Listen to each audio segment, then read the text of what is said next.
अब हर कोई जीत का दावा कर रहा है, लेकिन 12 दिन के युद्ध के बाद अमेरिका, इजराइल और ईरान में किसको क्या हासिल हुआ, ये आइए हम थोड़ा विस्तार से आपको यहां पर बताते हैं।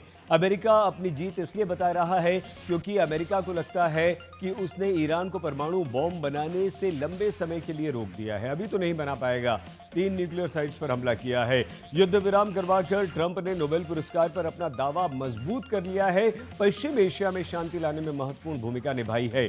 पश्चिम एशिया में अमेरिकी दखल और उसकी भूमिका प्रभाव और मजबूत हुआ। ये 3 पॉइंट ट्रंप के हैं।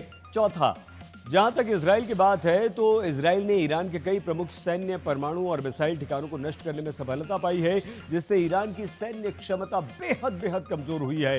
इजराइल ने ईरान पर 4 दिन में हवाई सीमा पर कब्जा किया। ईरान के एयर डिफेंस सिस्टम को भी नुकसान पहुंचाया। यह भी इजराइल की एक बड़ी जीत है या बड़ा फायदा है। ईरान की पूरी टॉप मिलिट्री लीडरशिप को मार डाला है, खत्म कर दिया। ये बहुत बड़ी इसकी जीत है नेतन्याहू की। अब ईरान को क्या मिला? लेकिन ईरान ये बिल्कुल नहीं मानता है कि ऐसा इजराइल ने कुछ भी किया है। ईरान भी अपनी जीत के दावे कर रहा है। कैसे?